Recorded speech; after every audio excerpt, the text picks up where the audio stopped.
কুণাল ঘোষ যে জঘন্য ভাষায় তিলোত্তমার বাবা মাকে এই বাজে কথা বলছে, সেটাকে কিভাবে কন্ডেম করব আমি তো ভাবতে পারি না। কারণ ও যখন কথা বলে না, আমার শুনতেও কিন্তু বিরক্ত লাগে। সঞ্জয় রায় ফাঁসিটা কে দেবে? কুণাল ঘোষ দেবে? মাননীয় মুখ্যমন্ত্রী দেবে? মাননীয় প্রধানমন্ত্রী দেবে?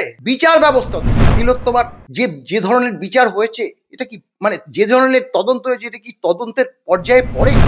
স্যার, আমরা যেমনটা দেখতে পাচ্ছি, আরজিকর মামলা নিয়ে একাধিকবার একাধিক রকম কথাবার্তা হচ্ছে। তিলোত্তমার মা বাবাও সাংবাদিকদের সামনে তাদের যে মতামত সেটা রাখছেন।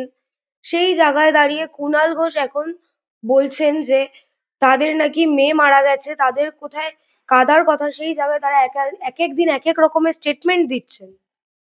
না দেখো, ব্যাপারটা হচ্ছে তিলোত্তমার ঘটনাটা অনেক ধর্ষণ হয়।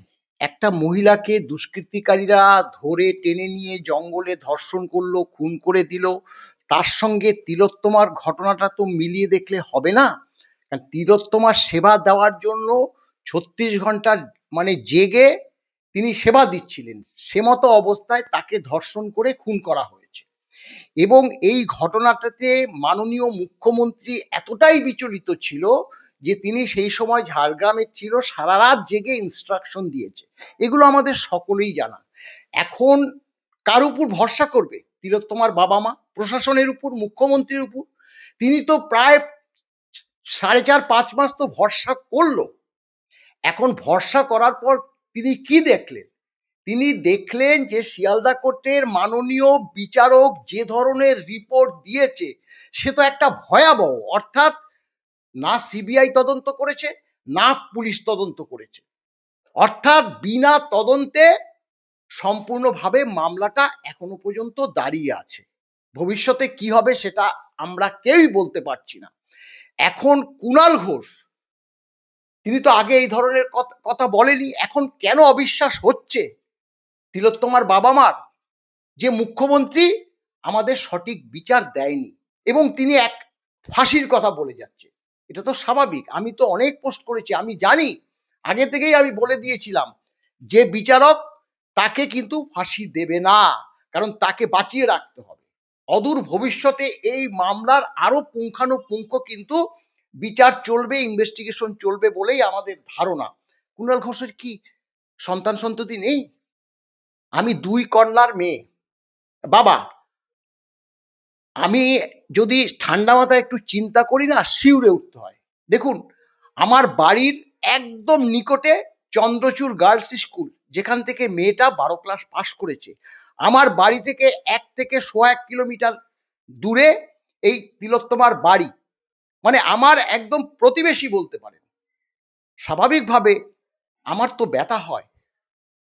কিন্তু যে জঘন্য ভাষায় তিলোত্তমার বাবা মাকে এই বাজে কথা বলছে, সেটাকে কিভাবে কন্ডেম করব আমি তো ভাবতে পারি না। কারণ ও যখন কথা বলে না, আমার শুনতেও কিন্তু বিরক্ত লাগে। কিন্তু সেই জায়গায় দাঁড়িয়ে কুণাল ঘোষ কার্যত বলছেন তার বাবা মার জন্যই নাকি সঞ্জয় রায়ের ফাঁসি হয়নি। সঞ্জয় রায় ফাঁসিটা হবে কিভাবে? সঞ্জয় রায় ফাঁসিটা কে দেবে? কুণাল ঘোষ দেবে? মাননীয় মুখ্যমন্ত্রী দেবে? মাননীয় প্রধানমন্ত্রী দেবে? বিচার ব্যবস্থা দেবে। বিচার করে যদি ফাঁসি উপযুক্ত হয়, তাহলেই তো ফাঁসি দেবে। তিলোত্তমার বাবা মা দেবে? এটা তো সাধারণ সেন্স। এইটুক সেন্স যদি না থাকে, তাহলে তিনি কিভাবে একটা এত বড় শাসক দলের মুখপাত্র হয়ে বসেন? তিনি তো একসময় বলেছিলেন যে সারদা কাণ্ডে সব থেকে বেশি লাভবান হয়েছে এই মুখ্যমন্ত্রী, তাকে গ্রেপ্তার করতে হবে। তিনি বলেননি? সেই কথা কি তিনি ভুলে গেছেন? আসল কথা তার না, একদম লজ্জা নেই, নির্লজ্জ একজন ব্যক্তি বসে রয়েছে। এবং তিনি যেগুলো করছেন না, দেখুন, ক্ষমতায় তো সবাই থাকে না। বিরোধী দলগুলো যে আছে, তার রাগটা কিন্তু সব থেকে, এমনকি এই যে আজকে তিলোত্তমা বাবা মারও রাগ কিন্তু মুখ্যমন্ত্রীর থেকেও এই যে মুখপাত্রের উপর গিয়ে বর্তাচ্ছে। আজ না হয় কালকে কিন্তু আরো বলার সময় সুযোগ আসবে, তখন সে কোথায় যাবে? এগুলো তো চিন্তা করতে হয়।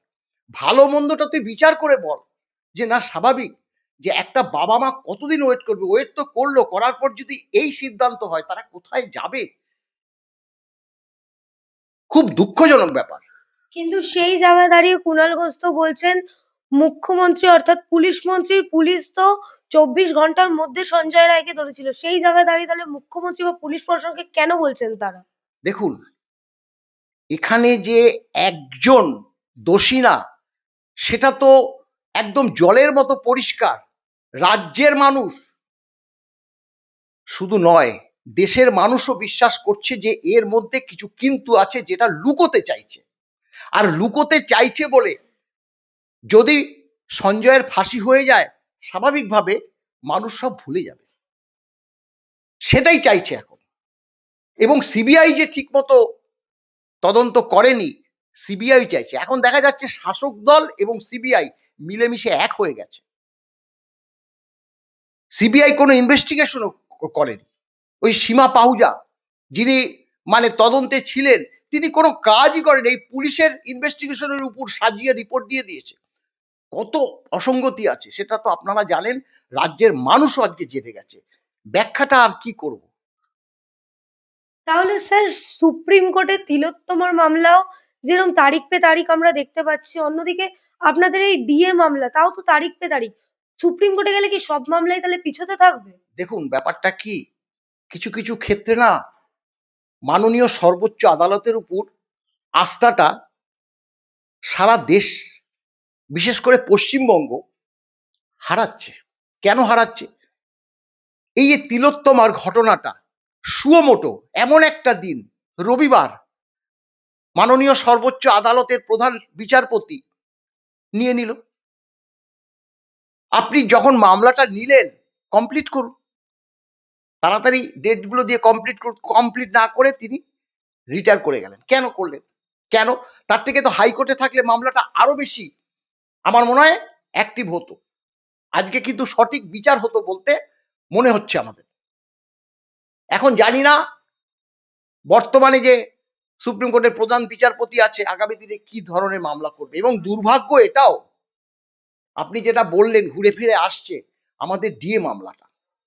দেখুন, ডিএ মামলা আমরা ১.৫-২ বছরের মধ্যে ১৭ থেকে ধরুন ২০, তার মধ্যে অনেক ছুটি-ফুটি গেছে।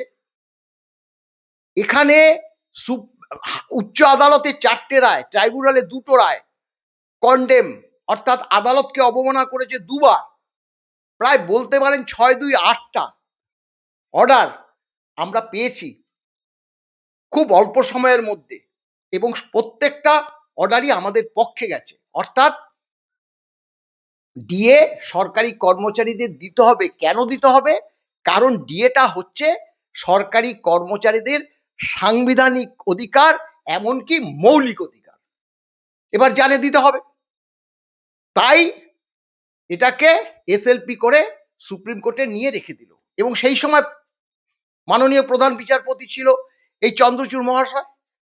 তাকে আমার বারংবার জানিয়েছি যে যে মামলাটি ২৮শে নভেম্বর ২০২২-এ উঠল, গত ১৫ই জুলাই, তখনও তিনি ছিলেন ২৪, তখনও আমরা বারংবার বলছি যে মামলাটা শোনা হোক, মামলাটা শোনা হোক, আইন মেনে যা সিদ্ধান্ত নেবে সর্বোচ্চ আদালত আমরা মাথা পেতে দেব।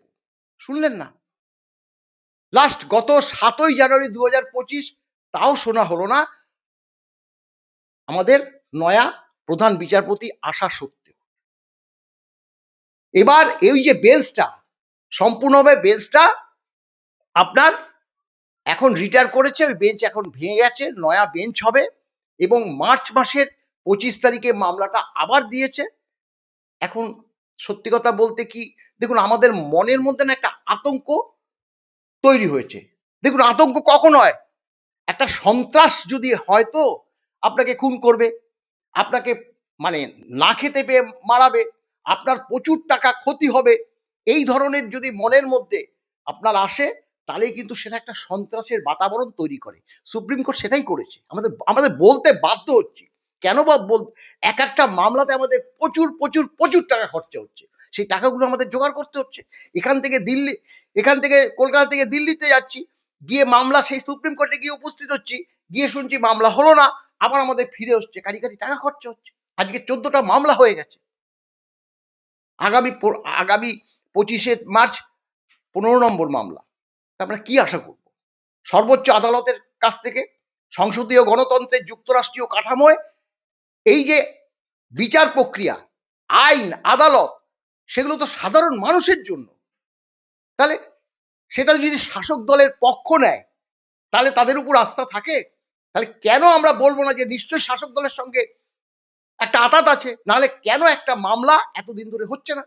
কেন সুমোটো মামলা, তিলোত্তমার মামলা সুপ্রিম কোর্টে নিল? ওর বাবা তো বলেছে সুপ্রিম কোর্টে সুমোটো মামলাটা না নিলে আজকে আমরা বিচার পেতাম। কতটা দুঃখে বলেছে, এমনি বলেনি।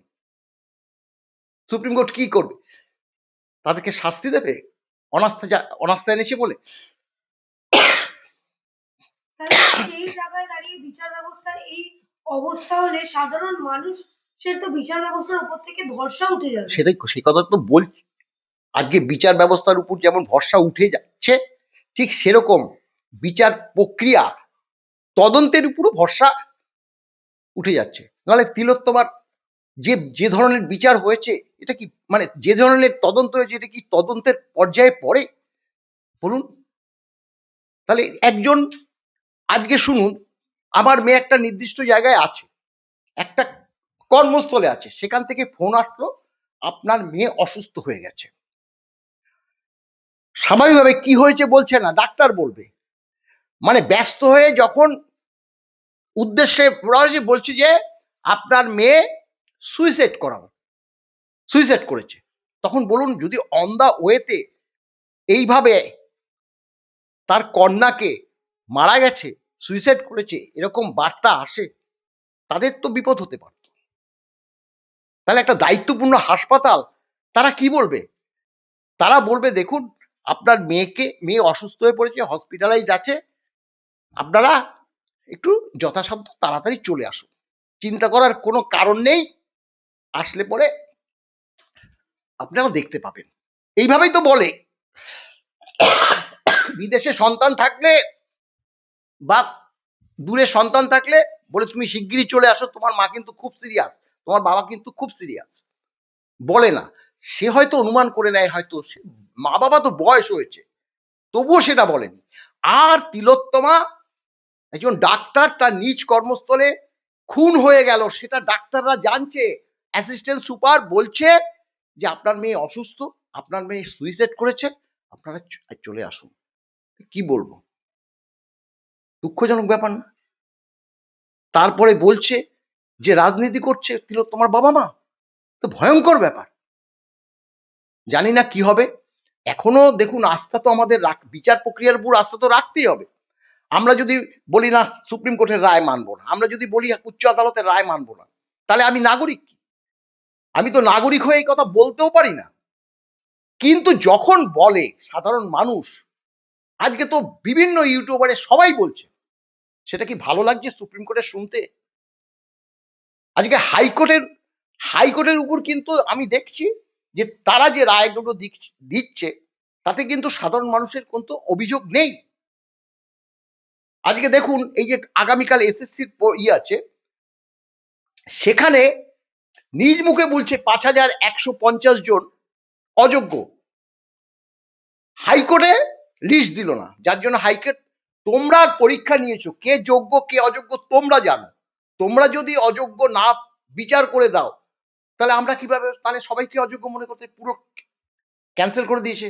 আগামীকাল সুপ্রিম কোর্টে আছে, সুপ্রিম কোর্টে যদি যোগ্য অযোগ্যদের লিস্ট না দেয়, সম্পূর্ণ যদি বাতিল হয়ে যায়, দেখুন আজকে যদি আমার মেয়ে থাকতো যোগ্যদের মধ্যে, তাহলে আমার কতটা ব্যথা হতো। যারা যোগ্যতা, এখানে সবাই অযোগ্য হয় না, হতে পারে না, এটাও বলছি, অবশ্যই যোগ্য আছে। সেই যোগ্যটা বাঁচবে কে? বাঁচবে তো এসএসসি, কিন্তু এসএসসি বাঁচবে না। কেন বাঁচবে না জানেন তো? এসএসসি জানে যারা অযোগ্য তাদের থেকে গিভ অ্যান্ড টেক পলিসি নিয়ে টাকা কামাই করেছে, আর তাদেরকে যদি অযোগ্য বলে এখন তাড়িয়ে দেয় না, পিঠের চামড়া তুলে দেবে। যারা টাকাটা নিয়েছে তাদের পিঠের চামড়া তুলে দেবে, আমরা টাকা দিলাম, এখন আমাদের চাকরি নট হয়ে গেল। সেই ভয়ে এসএসসিও বিপদে পড়েছে, এসএসসিও রক্ষা করছে ওদেরকে, কালকেও লিস্ট দেবে না। দেখুন হয়তো সুপ্রিম কোর্ট কি করবে জানা নেই। যদি সম্পূর্ণ বাতিল করে দেয়, সেটা দুর্ভাগ্যজনক হবে বলে আমরা, অন্তত সরকারি কর্মচারী একটা সংগঠন হয়ে মনে করি। আমরা চাই না যে সম্পূর্ণ প্যানেল বাতিল হয়ে যাক। এখন সেটা তো আমাদের হাতে নেই, সুপ্রিম কোর্টের উপর আছে।